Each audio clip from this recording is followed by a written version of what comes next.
Welcome to Virtual Learning Network. This is session number 2 of Management Development. In this session, we will be talking about evolution of management. The various topics to be covered in this session are introduction of the evolution of management and the various stages of evolution of management, which are pre-scientific management, scientific management, functional management, human relations school of management, systems approach to management, and contingency approach to management. Now the first stage, the pre-scientific management. The various stages जो management की evolution में अपना role play करती हैं, सबसे पहली stage थी pre scientific management. During the pre scientific management era many pioneers made scientific contribution. बहुत सारे मैनेजमेंट थिंकर्स थे जिन्होंने कंट्रीब्यूट किया था प्री साइंटिफिक मैनेजमेंट में. उनमें से कुछ के नाम हैं Robert oven, Robert Owen had given the maximum contribution pre-scientific management में. Then we have Charles Babbage, then we have Henry Robinson, James Watt, and Captain Henry Metcalfe. Now Robert Owen managed a group of textile mill, Newland, Scotland during the 1800 to 1828. He carried out the experiment and introduced the social reforms. Now Robert oven जिसने maximum contribution दिया था pre scientific management में, उन्होंने during the period 1800 to 1828 उन्होंने बहुत सारे experiments किए Scotland में, जिससे बहुत सारे सोशल रिफॉर्म्स आए. सोशल रिफॉर्म्स वो सारे रिफॉर्म्स जो हमारी सोसाइटी में इम्प्लीमेंट होते हैं. He believes the idea that workers should be treated as human beings. Actually in initial days of management, जब मैनेजमेंट का कंसेप्ट शुरू ही हुआ था, तब human beings were treated more as the factor of production. उन्हें मशीन्स की तरह समझा जाता था. लेकिन रॉबर्ट ओवन ने जो कंसेप्ट प्री साइंटिफिक मैनेजमेंट में दिया, ही सजेस्टेड कि ह्यूमन बींग्स को हमें ह्यूमन बींग्स की तरह ही ट्रीट करना चाहिए. He further suggested that the investment in human resource was more profitable than in physical resources like machinery etc. हमने अपने लास्ट सेशन में भी डिस्कस किया था. Basically there are two types of resource, human resource and non human resource. Non human resource is also called physical resources. So Robert Owen ने कहा कि जितने भी हम इन्वेस्टमेंट ह्यूमन रिसोर्स में करते हैं वो हमारे लिए ज़्यादा प्रॉफिटेबल है, हमें ज़्यादा रिटर्न देता है एज़ कम्पेयर टू मैं अपने फिजिकल रिसोर्सेज में कितना इन्वेस्ट कर रही हूँ. नो मैटर मैं कितना पैसा अपनी मशीनरी पे लगा रही हूँ, रॉ मटेरियल्स खरीदने में लगा रही हूँ, लेकिन मेरे पास अगर अच्छे ह्यूमन बींग, मेरे अपने अच्छे ह्यूमन एसेट्स नहीं है, then I can not go further in management. Then he introduced new ideas of human relationships. Example, shorter working hours, housing facilities, education of their children, training of workers, etc. Robert Owen ने बहुत ज़्यादा emphasise किया कि हमें human relationship को improve करना चाहिए. एक बॉस का और एक एम्प्लॉय का जो रिलेशनशिप है, एक एम्प्लॉय और एम्प्लॉय का रिलेशनशिप है, हमें उस पर काम करना चाहिए, उसको इम्प्रूव करना चाहिए.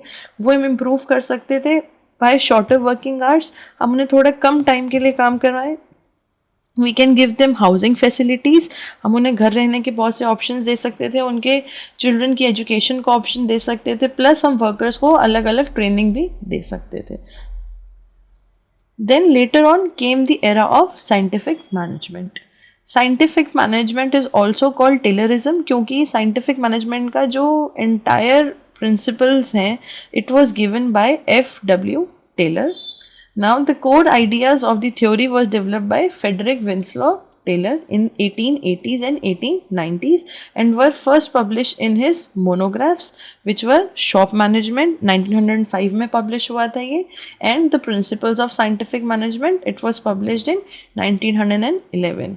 इन दो monographs में he has explained the various principles of scientific management.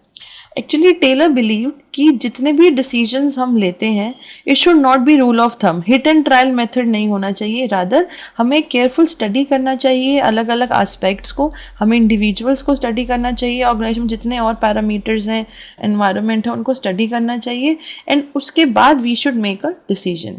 It's application is contingent on high level of managerial control over the employ work practices.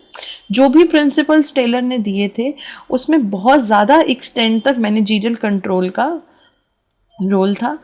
According to Taylor managerial control बहुत high level पे होना चाहिए, तभी employ work practices जो हैं improve हो सकती हैं। Now what are the various elements of scientific management, कौन कौन से प्रिंसिपल्स थे साइंटिफिक मैनेजमेंट के। सबसे पहले scientific design of every aspect of every task. Her task का हमें साइंटिफिक एस्पेक्ट देखना चाहिए, साइंटिफिकली उसको डिज़ाइन करना चाहिए। ऐसा नहीं है कि अगर मैंने 10,000 प्रोडक्ट्स प्रोड्यूस करने हैं विद इन अ मंथ तो weekly I will give the statement. No, उन्होंने time and motion study, work study का कंसेप्ट दिया। टाइम एंड मोशन स्टडी, कितने टाइम में कितना काम हो रहा है, पॉइंट ए से पॉइंट बी तक जाने में कितना टाइम एक वर्कर को लग रहा है, कितना मोशन करना पड़ रहा है एक पर्टिकुलर काम को करने में, कितने एफर्ट्स देने पड़ रहे हैं पर्टिकुलर काम को करने में। These all are scientific way of doing work, so he emphasized on all these things. Then careful selection and training of every task, जो सारे काम आपके वर्कर्स को करने हैं उसके लिए आप वर्कर्स को भी केयरफुली सिलेक्ट और ट्रेन करेंगे। एक पर्टिकुलर काम को करने के लिए जो स्किल्स की रिक्वायरमेंट जिस पर्टिकुलर पर्सन में वो स्किल है, you will select only that particular person. Plus अगर कोई एक्स्ट्रा ट्रेनिंग की भी ज़रूरत है तो you will provide that training as well. Then we have proper remuneration for fast and high quality work.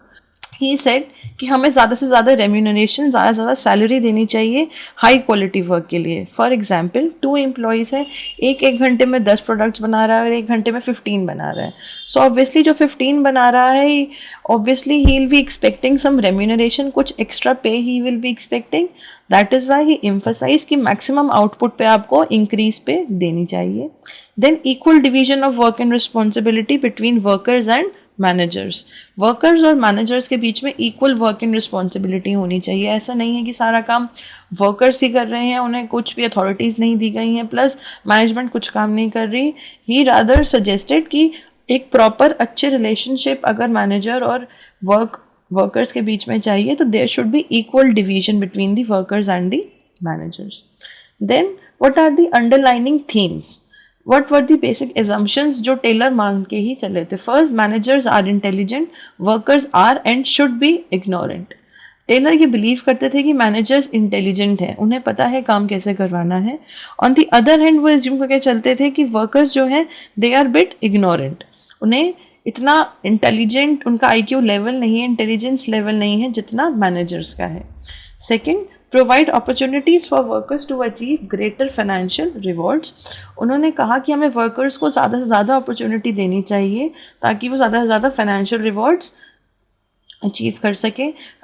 Taylor के हिसाब से हमें फाइनेंशियल रिवॉर्ड्स तभी देने चाहिए थे जब हमारी प्रोडक्टिविटी इंक्रीज़ हो रही है, आउटपुट मैक्सिमाइज हो रहा है, और आउटपुट मैक्सिमाइज होने से ऑर्गेनाइजेशन को अपने बेनिफिट्स थे। That is why he emphasise कि हमें वर्कर्स को मोटिवेट करना चाहिए कि उन्हें ज़्यादा फाइनेंशियल रिवॉर्ड्स की तरफ ट्राई करना चाहिए।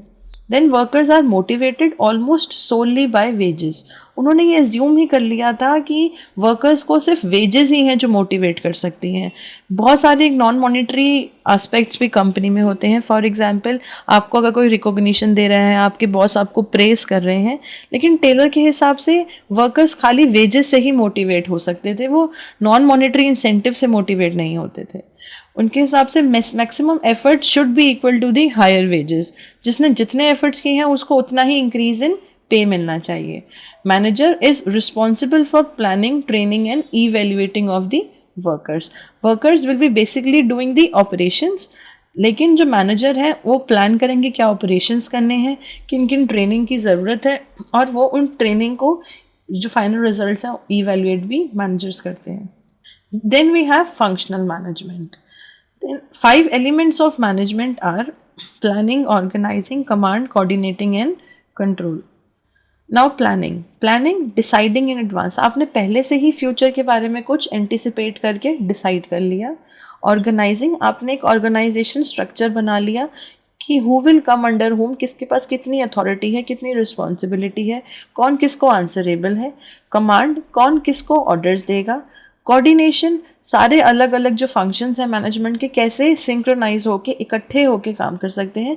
प्लस कंट्रोल, कंट्रोल आप कैसे कर सकते हैं, आपके एक प्री इस्टेब्लिश स्टैंडर्ड होते हैं ऑर्गेनाइजेशन में कि आपको ये काम करना है, आपकी एक्चुअल परफॉर्मेंस होती है, we will compare actual performance with the standard performance, और जो भी डेविएशन है पॉजिटिव नेगेटिव अकॉर्डिंगली हम स्टेप्स ले लेते हैं। These are the various objectives और the elements of management. These were given in functional management. Now keep machine functioning effectively and efficiently. Replace quickly and efficiently any part or process that did not contribute to the objectives. Functional management के हिसाब से वो सारी चीज़ें जो contribute नहीं करती हमारी कंपनी के ऑब्जेक्टिव को अचीव करने में, हमें उसे जल्द से जल्द या तो प्रोसेस बंद कर देना चाहिए या फिर ऐसे एलिमेंट को प्रोसेस से निकाल देना चाहिए. नाउ फेओल ने बहुत सारे प्रिंसिपल्स दिए थे for functional management. 14 principles were given by Fayol administrative theory. Now they have explained as follows. First, division of work. According to Fayol, हमें वर्क को डिवाइड कर देना चाहिए, अलग अलग वर्कर्स को अलग अलग काम दे देना चाहिए depending upon the skills. Workers के पास जो पर्टिकुलर स्किल्स हैं हमें उनको उसके हिसाब से ही काम देना चाहिए. For example, if someone is very good in convincing people तो हमें उसको मार्केटिंग में डालना चाहिए. It does not make sense अगर मैं उनको अपने ऑफिस के बैक एंड में डाल देती हूँ. So division of work should be there depending upon the skills being having by that employees. Now authority and responsibility. Authority and responsibility, कुछ काम करना. अगर मैंने आपको बोला कि आप एक पर्टिकुलर काम करके मुझे within a week report कीजिए, this is your responsibility to complete that work. Authority, आपके अंडर 3 बंदे हैं जिनसे आप वो काम करवा सकते हो. So there must be the match between authority and responsibility. आपको मैंने जो काम दिया है, जो रिस्पॉन्सिबिलिटी दी है, उसके रिलेशन में जो अथॉरिटी की ज़रूरत है वही अथॉरिटी देनी चाहिए. Then discipline. ऑर्गेनाइजेशन को स्मूथली काम करने के लिए डिसिप्लिन का बहुत बड़ा रोल होता है. कंपनी में एक प्रॉपर डिसिप्लिन होना चाहिए, rules and regulations properly follow किए जाने चाहिए. Than unity of command. Unity of command says कि हर एक एम्प्लॉय के ऊपर खाली एक ही सुपरवाइजर होना चाहिए जिसको वो रिपोर्ट करेगा.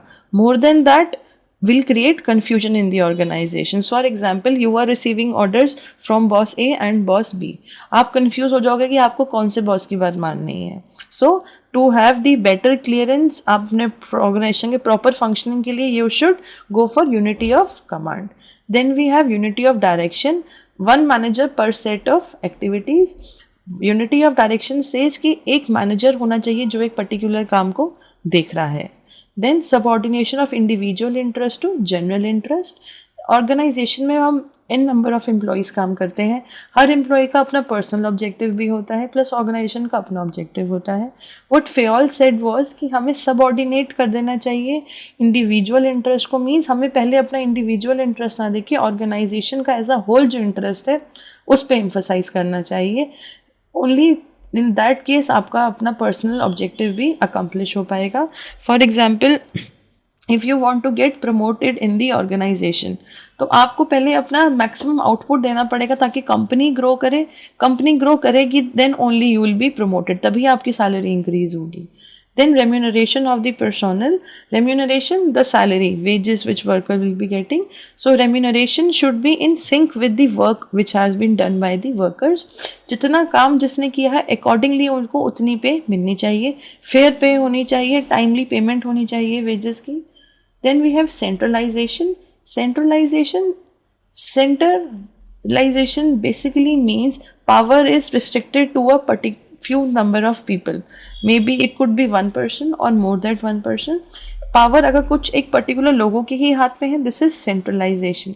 फेओल ने कहा था कि जितना सेंट्रलाइजेशन होगा ऑर्गेनाइजेशन में उतना ही जल्दी कंपनी में डिसीजन मेकिंग हो पाएगा. Then we have scalar chain. Scalar chain हमने लास्ट सेशन में पढ़ा था कि there is different hierarchy in the organization. Top level, middle level, lower level. इस पूरे हियरार्की में n number of peoples are employed. If suppose a person if that person is at the lowest level of the hierarchy and he wants to talk to the topmost manager, तो उनको वो पूरा level follow करना पड़ता था, तो बहुत लंबा प्रोसेस हो जाता था. तो Fayol came up with the concept of scalar chain कि इफ़ सपोज किसी को अपने टॉप मैनेजर से बात करनी है, so he should be getting in touch with that person with the help of gang plan. Then order. हर एक चीज़ का पर्टिकुलर ऑर्डर होना चाहिए, एक प्रॉपर तरीका होना चाहिए काम को करने का, कौन सी चीज़ कहाँ होनी चाहिए. इफेक्टिव एंड एफिशिएंट ऑपरेशंस के लिए बहुत ज़रूरी है. Then equity. Equity comes from equal. आपको सबको जस्टिस से ट्रीट करना चाहिए, सबको इक्वली ट्रीट करना चाहिए. You should not be like अगर आपको एक पर्टिकुलर एम्प्लॉय पसंद नहीं है तो आप उसको डेलिबरेटली बार बार कॉम्प्लेक्स टास्क दे देते हैं. You should be equal to everyone. Then stability of tenure of personnel. Stability of tenure the period for which person is working in your company. तो जिस टाइम के लिए कंपनी में एक एम्प्लॉय काम कर रहा है, that period should be stable. अगर एवरी नाउ एंड देन आपकी कंपनी से लोग काम छोड़ के चले जाएंगे, फाइनली आपकी कंपनी की प्रोडक्टिविटी पे इसका फर्क पड़ेगा. So one should always try कि जितने भी लोग काम कर रहे हैं कंपनी में, they should be stable. Then initiative.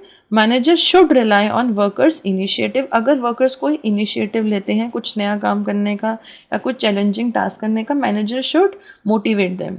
Then esprit de corps. Union is strength, loyal members. Corporation से हमें काम करना चाहिए, कोऑर्डिनेशन से काम करना चाहिए. This is what is the crux of spirit de corps. Then we have human relations schools of management. Basically human relation schools of management में ह्यूमंस को ह्यूमन की तरह ट्रीट किया गया था. जो हमने प्री साइंटिफिक एरा पढ़ा था, that was the base for human relation schools of management. Now human relations approaches stressed the accommodation of work routines and individual emotional and relational need as a means of increasing the productivity. Basically what they are trying to say is कि human relationship approach में हमने एक individual की emotional और relational needs को use किया ताकि हम productivity increase कर सकें. For example, मेरी एक emotional need है कि I want to get recognition in the organization. Only then I will be getting satisfied. So what my boss will do, if I am doing something good in my organization, वो मुझे recognition देंगे. Maybe he will applaud my work in front of 5 or 6 people. Though I am getting recognition, this is how it will increase the productivity of the organization. Because अगले time फिर मैं I will try to increase my productivity. Then to a great extent, the human relations approach can be seen as a response to classical management, an attempt to move away from the inflexibility of classical management approaches. इससे पहले हमने जितनी approach पढ़ी थी that was classical management approaches. तो उनमें जितनी भी प्रॉब्लम्स थी, जितनी भी लिमिटेशंस थी, वो human relation schools of management में हमने ओवरकम कर ली. Then the human relationship approach में कुछ प्रिंसिपल्स थे. They are decentralization, participatory decision making and concerns for developing self-motivated employees. If you can see, तो हमने जो इससे पहले फेयोल के प्रिंसिपल्स पढ़े थे और जो ह्यूमन के हम प्रिंसिपल्स अब पढ़ रहे हैं, they both are very contradicting in nature. उसमें हमने पढ़ा था कि सेंट्रलाइजेशन होना चाहिए, इसमें वी आर डूइंग कि डिसेंट्रलाइज्ड होना चाहिए. Why? Because if there is a human being in your organisation, तो उनका भी आपको से एक डिसीजन मेकिंग में लेना चाहिए. पावर भी डिसेंट्रलाइज होनी चाहिए, अथॉरिटी सबको मिलनी चाहिए.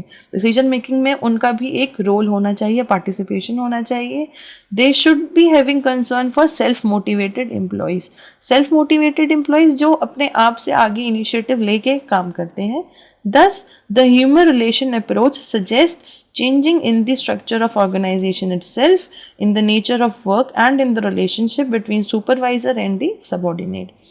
Human relation approach में हमने ये emphasize किया कि हमें अपना nature of work है उसी को बदलना पड़ेगा, organization को बदलना पड़ेगा, plus जो relationship है एक supervisor और subordinate में, एक boss में और एक employee में, हमें वो relationship बदलना पड़ेगा. हमें थोड़ा और humanitarian approach अपनानी पड़ेगी towards our employees. Then we have systems approach to the management. Now what is system? System is defined as an organized or complex whole. एक organized, एक systematic whole, an assemblage or combination of things or parts of forming a complex unitary whole. System is nothing, एक बहुत सारी complex चीज़ों को मिला के अगर आप एक यूनिटरी होल बना देते हो, this is a system. In any organisation is a system. So what are the various features of system? First, a system is basically a combination of parts and subsystems. एक system में बहुत सारे parts होते हैं, इन parts को हम सब systems कहते हैं. फॉर एग्जांपल, अगर एक ऑर्गेनाइजेशन है तो उसमें मार्केटिंग डिपार्टमेंट है, रिसर्च डिपार्टमेंट है, एचआर डिपार्टमेंट है, प्रोडक्शन डिपार्टमेंट है. So these are the various subsystems of the main system, that is आपकी organization. Then an organization is a system of mutually dependent parts. अभी जितने भी सब dependent parts हैं, they all are interdependent and interrelated. Without finance department ना HR department चलेगा, ना marketing चलेगा. एचआर के बिना मार्केटिंग और फाइनेंस नहीं चलेगा, और फाइनेंस और एचआर के बिना मार्केटिंग नहीं चल सकता. So they all are interrelated. Then what are the various features of management as system? First, Management is regarded as a system and it is taken in the following ways. First, management as a social system. Management is a social system. Society से interact करता है. Socially it is active. Society के जो members हैं, जो human being हैं, they are participating in the management. Then management is an open system. Open system, it keeps on interacting with the external environment. Organization दो तरीके के environment को expose होती है. One is internal, other is external. So एक organization अपने internal environment से तो interact करती ही है, plus अपने external environment से भी वो interact करती है, वहाँ से कुछ inputs लेके accordingly outputs देती है. For example, अगर आप एक नया कंसेप्ट ला रहे हो मार्केट में, maybe you are introducing a new kind of mobiles, आपने कस्टमर की नीड को आइडेंटिफाई करके वो नया मोबाइल डिज़ाइन किया है. So you are taking input from your external environment. You are an open system. Then it is adaptive. Adaptive, it keeps on changing according to the requirement of the situation. Then dynamic, flexible नहीं है, वो अपने situation के हिसाब से अलग अलग जो भी आप डिमांड है सिचुएशन की उसके हिसाब से वो चेंज हो जाता है. देन मल्टी लेवल और मल्टी डायमेंशनल, जो हमारा मैनेजमेंट है इट इज़ मल्टी लेवल, अलग अलग उसमें लेवल्स इन्वॉल्व होते हैं. मल्टी वेरिएबल, बहुत सारे अलग अलग वेरिएबल्स इन्वॉल्व हैं उसमें. फॉर एग्जांपल उसमें एम्प्लॉयज़ भी काम कर रहे हैं, नॉन ह्यूमन रिसोर्सेज हैं, फिजिकल रिसोर्सेज हैं, financial resources हैं. Then an integral approach. Integral approaches, it is like integrated in every aspect of the organization. फिर multidisciplinary systems approach of management जो है उसने अलग अलग disciplines, for example marketing, HR, finance, इन सब से थोड़ा थोड़ा input लिया है. That is why it is multidisciplinary in nature. Then we have contingency approach to management. It is the most recent development in the field of management. सबसे latest concept management का है contingency approach to management. Basically contingency approach to management कहती है कि हमें situation के हिसाब से रिएक्ट करना चाहिए. कोई एक पर्टिकुलर रूल नहीं है कि हर एक सिचुएशन में this rule will be the best. It depends आप कौन सी सिचुएशन में हो और अकॉर्डिंगली आप कैसे रिएक्ट करते हो. For example I am may be a very good boss अगर ऑर्गेनाइजेशन में सेंट्रलाइजेशन है, लेकिन अगर वही ऑर्गेनाइजेशन की पॉलिसीज बदल गई, डिसेंट्रलाइज्ड हो गया, I may not be a very good boss there. So functions of management will keep on fluctuating depending upon the situations. अब फीचर्स क्या है इसके? सबसे पहले मैनेजमेंट एक्शन इज कंटिंजेंट और certain action outside the system और subsystem as the case may be. जो भी मेरे मैनेजमेंट एक्शन है, contingent means it are dependent on actions जो मेरी ऑर्गेनाइजेशन, मेरा सिस्टम जो है उसके बाहर है या फिर उस सब सिस्टम्स के बाहर है. Then organizational action should be based on the behavior of action outside the system so that organization should be integrated with the environment. We have discussed earlier also कि जो external environment है, organization एक open system है, external environment से it keeps on interacting. तो organization के जितने भी actions हैं, जितना भी policies, जितने behavior organization का होगा, it should be in sync, it should be in accordance with the external environment. Then because of the specific organization environment relationship, no action can be universal. We have discussed this as well कि कोई भी action आपका, कोई भी policy it cannot be universal. It will depend कौन सी situation में आपको कौन सी policy implement करनी चाहिए. Then it varies from situation to situation. Now these are some of the questions for you to practice. First one is, what is Taylor's contribution in evolution of management? And other one is, explain Fayol's administrative theory. That's all for this session. Thank you.